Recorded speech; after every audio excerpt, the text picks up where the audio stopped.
ये कहानी है जॉन नाम के मछुआरे की, जो हर रोज की तरह अपनी छोटी नाव लेकर समंदर में मछली पकड़ने निकलता है। लेकिन इस दिन कुछ अलग होता है। अचानक चारों तरफ घना कोहरा छा जाता है और दूर दूर तक कुछ दिखाई नहीं देता। जॉन रास्ता भटक जाता है और इधर उधर भटकते भटकते उसे एक सुनसान नाव नजर आती है। जिज्ञासावश वो अपनी नाव उस नाव से बांधता है और अंदर जाकर देखने का फैसला करता है। जैसे ही वो उस नाव के भीतर जाता है, उसके होश उड़ जाते हैं। पूरी नाव खाली थी, न कोई इंसान, न कोई आवाज, बस रहस्यमयी सन्नाटा। जॉन जब उस रहस्यमयी नाव में गया तो सब कुछ बिल्कुल सामान्य लगा। खाना ताजा था, कपड़े करीने से रखे थे और हर जगह इंसानी मौजूदगी के संकेत थे। लेकिन वहां कोई था नहीं। वो नाव को चालू करने की कोशिश करता है, पर इंजन काम नहीं करता। इतने विशाल समुद्र में अकेली और खाली नाव देखकर जॉन हैरान रह जाता है। वो दूरबीन से चारों ओर देखने की कोशिश करता है, शायद कोई पास में हो, लेकिन घना कोहरा सब कुछ ढक चुका था। निराश होकर वो कंट्रोल रूम लौटता है और वहां पड़ा रेडियो ऑन करता है, मदद के लिए कोई संकेत भेजने के इरादे से। जॉन ने रेडियो पर संदेश भेजा, ये नाव समंदर में फंसी है, कोई सुन रहा हो तो जवाब दे। संदेश भेजने के बाद उसने सोचा कि अब अपनी छोटी नाव से लौट जाना चाहिए। लेकिन जब वो बाहर आया तो उसकी नाव वहां नहीं थी, जबकि उसने उसे अच्छे से बांधा था। उसकी हैरानी और बढ़ गई जब देखा कि अब चारों ओर फैला कोहरा भी अचानक साफ हो गया था और आसमान एकदम खुला था। अब दोपहर का समय हो चुका था। जॉन को समझ नहीं आया कि ये सब क्या हो रहा है। वापस लौटने का कोई और रास्ता न देख वो उसी खाली जहाज पर लौट आया और नक्शे के सहारे रास्ता ढूंढने लगा। जॉन अब ये समझने की कोशिश करता है कि वो आखिर है कहाँ और अपने घर कैसे लौट सकता है। परेशानी ये थी कि उस रहस्यमयी नाव का इंजन खराब था। अगर उसे बचना था तो किसी भी हाल में इंजन को ठीक करना ही था। वो पूरे जहाज में टूल बॉक्स तलाशता है और कड़ी मेहनत के बाद इंजन ठीक कर लेता है। उसके लिए ये एक बड़ी राहत थी। अब नाव चालू हो चुकी थी और दिशा भी धीरे धीरे समझ आने लगी थी। लेकिन खतरा टला नहीं था। जॉन कंट्रोल रूम में जाकर फिर से रेडियो से संपर्क करता है, मगर इस बार भी कोई जवाब नहीं आता। सब कुछ अब भी रहस्य में डूबा था। फिर वो लड़का ऊपर आता है और उसे अचानक टॉयलेट जाना पड़ता है। कोई आसपास नहीं था तो वो सोचता है कि समंदर में ही कर लेता हूँ। जैसे ही वो किनारे जाता है, अचानक किसी ने पीछे से उसे धक्का दे दिया। वो सीधा पानी में गिरता है। हालत बेहद खतरनाक थी, लेकिन उसने रील को पकड़कर किसी तरह खुद को डूबने से बचा लिया। हवा और पानी का दबाव इतना ज्यादा था कि वापस नाव तक आना मुश्किल हो गया। मगर उसने हार नहीं मानी, हिम्मत जुटाई और धीरे धीरे रील के सहारे खुद को खींचते हुए फिर से नाव पर चढ़ाया। इस सब के बीच उसका काम पूरा नहीं हो पाया तो वो दोबारा टॉयलेट जाने लगा। जैसे ही वो नीचे पहुंचा, अचानक किसी ने जोर से दरवाजा बंद कर दिया। जॉन ने पहले इसे हवा का असर समझा और ध्यान नहीं दिया, लेकिन जब बाहर निकलने की कोशिश की तो देखा कि दरवाजा अंदर से बंद हो चुका है। अब वो हैरान रह गया। उसने दरवाजा खोलने की हर कोशिश की, यहाँ तक कि जेब से एक सिक्का निकालकर ताले में फंसाकर भी खोलने की कोशिश की, मगर सब बेकार गया। अब उसे लगने लगा कि इस जहाज पर वो अकेला नहीं है, कोई है जो उसे परेशान कर रहा है, जो दिखता नहीं लेकिन हर वक्त मौजूद है। उसे लगने लगा जैसे कोई उसके साथ बेरहमी से खेल रहा हो। वो जोर से चिल्लाया, कृपया जो भी हो दरवाजा खोल दो, मैं कोई चोर नहीं, बस देखने आया हूँ।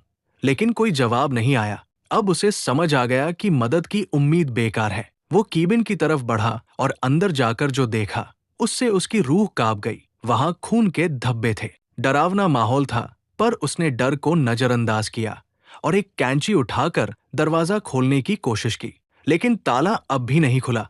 तभी पूरी नाव जोर जोर से हिलने लगी, जैसे कुछ बड़ा होने वाला हो। जॉन बेहद घबराया हुआ था। तभी उसकी नजर ऊपर की एक खिड़की पर पड़ी। वो किसी तरह उस खिड़की से बाहर निकला और चारों ओर देखा। दूर से एक विशाल कार्गो जहाज उसकी ओर आता नजर आया। उसकी दिशा सीधी उसी नाव की ओर थी।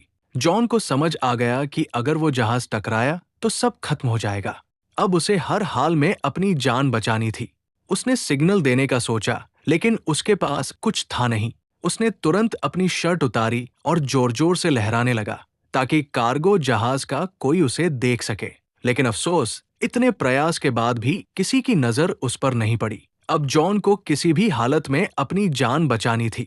अगर उसकी नाव आगे बढ़ती रही तो कार्गो जहाज से टकराकर सब खत्म हो सकता था। तभी उसकी नजर खिड़की के पास लटकी एक रस्सी पर पड़ी। उसके दिमाग में तुरंत एक आइडिया आया, अगर वो इस रस्सी का इस्तेमाल करे तो शायद जहाज को रोक सके। उसने जल्दी से रस्सी बांधी और बाहर फेंकी ताकि नाव की गति रुक जाए। लेकिन हालात और बिगड़ गए। रस्सी इंजन के पंखे में फंस गई और खींचते हुए बाथरूम के अंदर आकर उसके गले में अटक गई। उसका दम घुटने लगा। मरने की कगार पर पहुंचकर उसने हिम्मत दिखाई और एक औजार से खुद को आजाद किया। उसकी गर्दन पूरी तरह लाल पड़ गई थी। वो लगभग मर ही गया था, बट आखिरी पल में खुद को बचा पाया। रस्सी इंजन में फंसी थी, जिससे जहाज की रफ्तार थम गई, मगर ये काफी नहीं था। भारी कार्गो जहाज फिर भी उससे टकरा गया। जोरदार टक्कर से उसका जहाज बुरी तरह हिल गया और जॉन जमीन पर गिरकर बेहोश हो गया। उसके सिर में गहरी चोट लगी थी। कुछ देर बाद जब उसे होश आया तो उसने देखा कि बाथरूम पानी से भर चुका था। मगर सबसे हैरान करने वाली बात यह थी कि वो समुद्र का खारा पानी नहीं, बल्कि एकदम साफ और मीठा पानी था, जैसे कोई जानबूझकर उसे डराने की कोशिश कर रहा हो। वो एक बार फिर टूटकर भीख मांगता है, चाहे तुम जो भी हो, प्लीज मुझे जाने दो। लेकिन फिर भी कोई जवाब नहीं आता। अब वो भूखा, प्यासा और बेहद कमजोर हो चुका था। जैसे तैसे उसने बाथरूम की शावर से पानी पिया, लेकिन जल्दी ही महसूस हुआ कि पानी खत्म हो गया है। फिर जब उसने सिंक से पानी पीना शुरू किया तो हैरान रह गया। अब वो पानी खारा हो चुका था। उसे तुरंत समझ आ गया कि नाव में कहीं छेद हो गया है और समुद्र का पानी अंदर आ रहा है। ये नाव अब ज्यादा देर नहीं टिकेगी। वो घबराकर दरवाजा खोलने की कोशिश करता है, लेकिन लगता है किसी ने उसे बाहर से बंद कर रखा है। रात का समय था और ऊपर से दिखा कि कोई अदृश्य, शायद दुष्ट शक्ति इस नाव को नियंत्रित कर रही थी। पानी तेजी से बढ़ रहा था और जॉन थककर सो गया। रात में समंदर में भयानक तूफान आया, जिससे नाव बुरी तरह टूट गई और जॉन भी गंभीर रूप से घायल हो गया। सुबह जब उसकी आंख खुली तो पानी सिर तक पहुंच चुका था, सिर्फ चेहरा बाहर था। अब उसे लगने लगा कि बस कुछ ही पल बचे हैं। तभी अचानक कहीं से क्लिक की हल्की आवाज सुनाई दी, जैसे कुछ खुला हो। जैसे ही जॉन ने हैंडल घुमाया, दरवाजा जोर की आवाज के साथ खुल गया। पानी का दबाव इतना ज्यादा था कि दरवाजा टूटकर नीचे गिर पड़ा और इसी तरह वो बाहर निकलने में कामयाब हुआ। बाहर निकलते ही वो सीधा नाव की छत पर गया ताकि ताजी हवा में सांस ले सके, क्योंकि नीचे ऑक्सीजन लगभग खत्म हो चुकी थी। अब उसे यकीन हो गया था कि कोई अदृश्य ताकत उसे हर हाल में सताना चाहती है। वो शारीरिक और मानसिक रूप से टूट चुका था और नीचे की तरफ पानी लगातार भरता जा रहा था। उसे समझ आ गया कि अब नाव कभी भी डूब सकती है। जॉन ने तय कर लिया था अब वो इस जहाज पर नहीं रुकेगा। तभी उसे एक आइडिया आया। उसने जहाज से एयरबैग्स निकाले और टूटे हुए बाथरूम के दरवाजे को इस्तेमाल करके एक छोटा राफ्ट बना लिया।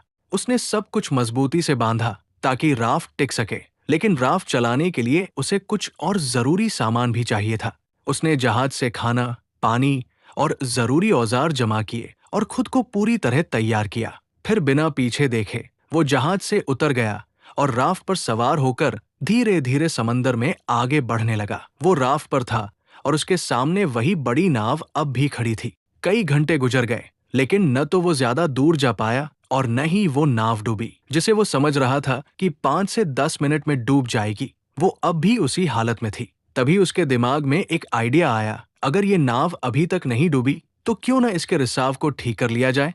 अगर ऐसा हो गया तो वो इस मजबूत नाव से आराम से सफर कर सकता है। ये सोचकर वो वापस नाव के पास गया। सबसे पहले उसने रिसाव को ठीक किया, फिर पाइप और औजारों से एक पंप तैयार किया ताकि पानी बाहर निकाला जा सके। उसने जो पंप बनाया था उसकी मदद से नाव में भरा समुद्र का पानी धीरे धीरे बाहर निकल गया। रिसाव ठीक करने और पानी हटाने के बाद उसने जहाज की बाकी दिक्कतें भी ठीक कर दी। साथ ही उसने बाहर से भी मरम्मत की ताकि आगे सफर में कोई और परेशानी न हो। काम खत्म होने के बाद उसने फिर से रेडियो से मदद मांगने की कोशिश की, लेकिन इस बार भी कोई जवाब नहीं आया। मायूस होकर वो वापस लौटा और नक्शा निकालकर एक बार फिर रास्ता समझने लगा। उसने नाव को आगे बढ़ाने की कोशिश की, लेकिन जैसे ही इंजन स्टार्ट किया, नाव बिल्कुल नहीं हिली, मानो फिर से उसे धोखा दे रही हो। वो नाव एकदम स्थिर थी, जैसे पानी में जड़ हो गई हो, और यही सोच उसे अंदर से तोड़ रही थी। वो पूरी तरह थक चुका था, उम्मीदें खत्म हो रही थी। तभी दूर से उसने एक और जहाज आते देखा। अब उसके पास बस एक ही रास्ता था, अपने छोटे राफ्ट से उस जहाज तक पहुंचना।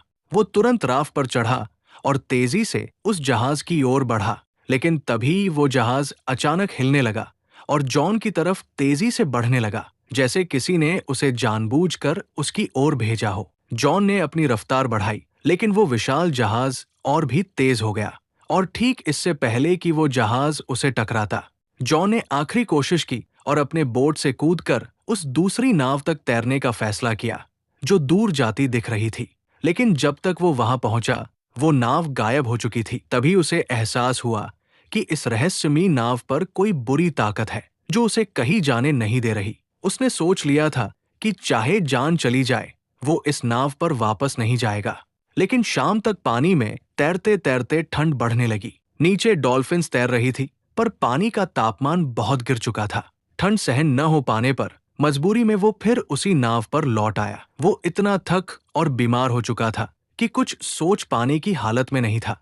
बस चुपचाप एक कंबल ओढ़कर कमरे में सो गया। सुबह जब उसकी आंख खुली तो उसने फिर से इस जहाज से निकलने का फैसला किया। लेकिन अब एक और झटका मिला। कमरे का दरवाजा बंद था। वो घबरा गया और धीरे धीरे मानसिक रूप से टूटने लगा। उसे कुछ समझ नहीं आ रहा था कि आखिर ये सब उसके साथ क्यों हो रहा है। तभी उसकी नजर कमरे में मौजूद एक छोटी सी केबिन पर पड़ी। उसने जैसे ही उसे खोला, ऊपर की ओर एक रास्ता नजर आया, एक वेंटिलेशन जिससे बाहर निकला जा सकता था। वो उस केबिन में घुस गया, जो एक तंग स्टोरेज एरिया था। हर बार जब वो स्टोरेज एरिया से ऊपर चढ़ने की कोशिश करता, फिसलकर नीचे गिर जाता। गिरने से उसे कई चोटें भी आई, मगर उसने हार नहीं मानी। बार बार गिरते हुए आखिरकार वो फिर से ऊपर पहुंचा और उस वेंट की खिड़की को खोलने की कोशिश की। लेकिन वो टस से मस नहीं हुई। ऐसा लग रहा था जैसे उसे जानबूझकर सील कर दिया गया हो। अब वहां की ऑक्सीजन भी तेजी से खत्म हो रही थी। सांस लेना मुश्किल हो रहा था। नीचे का दरवाजा भी बंद था। वो वापस कमरे में नहीं जा पा रहा था। उसे लगने लगा कि अब यही उसका आखिरी समय है। लेकिन तभी उसने फिर से वही क्लिक की रहस्यमयी आवाज सुनी। जैसे ही केबिन की खिड़की क्लिक की आवाज के साथ खुली, जॉन बिना समय गवाए बाहर निकल आया। ताजी हवा ने उसे थोड़ी राहत दी। बाहर आकर उसने देखा कि नाव एक छोटे से द्वीप की ओर बढ़ रही थी। ये देखकर उसके मन में उम्मीद जगी कि शायद अब वो इस डरावनी नाव से हमेशा के लिए आजाद हो जाएगा। जैसे ही नाव किनारे पहुंची, वो फौरन उतर गया। उसे लगा कि इस द्वीप पर जरूर कोई है जो इस सब का जिम्मेदार है। गुस्से में उसने एक डंडा उठाया और द्वीप की तलाश शुरू की, लेकिन जल्द ही हैरान रह गया। पूरे द्वीप पर इंसान का कोई भी निशान नहीं था। अब जॉन फिर से गुस्से और डर से भर गया था। जैसे ही वो उस द्वीप से बाहर निकला, एक नया दृश्य उसकी आंखों के सामने आया। वही रहस्यमयी नाव जो उसे यहाँ लाई थी, अब शांत समंदर में आगे बढ़ रही थी, जैसे किसी और शिकार की तलाश में हो। ये देखकर जॉन को पूरी तरह यकीन हो गया कि ये नाव और ये द्वीप किसी बुरी ताकत के अधीन है। उसे अब हर हाल में यहाँ से निकलना था। उसकी जिंदगी अब भी बाकी थी। वो खोजबीन करता हुआ द्वीप की सबसे ऊंची चोटी पर पहुंचा और वहां से उसने दूर एक और द्वीप देखा। लेकिन वो इतना दूर था कि वहां क्या हो रहा है ये वो देख नहीं पाया। जैसे जैसे जॉन द्वीप पर घूमता रहा, वो धीरे धीरे पीछे की ओर आ गया। लेकिन जब वो वहां पहुंचा तो उसकी आंखें फटी की फटी रह गई। ये वही जगह थी जहां से उसकी यात्रा की शुरुआत हुई थी। सब कुछ वैसा ही था। वही उसकी पुरानी नाव ठीक उसी जगह बंधी हुई, और वही लोग, जैसे कुछ बदला ही न हो। पूरा माहौल पहले जैसा था, जैसे कुछ हुआ ही नहीं। जॉन एकटक सब देख रहा था। उसे यकीन नहीं हो रहा था कि ये सब एक बुरे सपने जैसा लगने वाला अनुभव असल में उसके साथ घटा था।